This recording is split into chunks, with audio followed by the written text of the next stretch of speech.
நமக்கு இருக்கிற நித்திய வாழ்வு எதென்று நாம் புரிந்து கொள்ள வேண்டும். இந்த மரணத்தோடு நம்முடைய வாழ்க்கை முடிந்து போவதில்லை. இந்த மரணம் இந்த உலகத்தை விட்டு பிரிந்து விடாலும் இந்த மரணம் நம்முடைய வாழ்க்கைக்கு முடிவாயில்லாமல் இதற்கு அப்பாற்பட்டு நமக்கு வைத்திருக்க அந்த நித்திய வாழ்வை மனிதன் அறிந்து கொள்ள வேண்டும் என்று தேவன் எதிர்பார்க்கிறார். நாம் ஏதோ கோயிலை கட்டினாலோ, நான் கடவுளுக்கு 10,000 கொடுப்பதனாலோ, நான் ஒரு சபை கட்டி கொடுப்பதனாலோ நான் பரலோகத்துக்கு போக முடியாது. 1 லட்சம் கடவுளுக்கு கொடுப்பதனால கடவுள் எல்லாரும் அன்பாயிருப்பார் நீங்க நினைப்பீர்கள், அது முட்டாள்தனம்.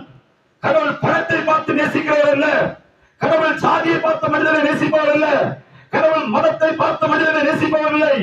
அவர் எந்த மனுஷனையும் அவன் பரலோகத்தில் அவனை பாவத்திலிருந்து விடுவிக்க வேண்டும் என்றுதான் தேவன் எதிர்பார்க்கிறார். தேவனுடைய ஆசை வந்துதான் இந்த காரியங்களில்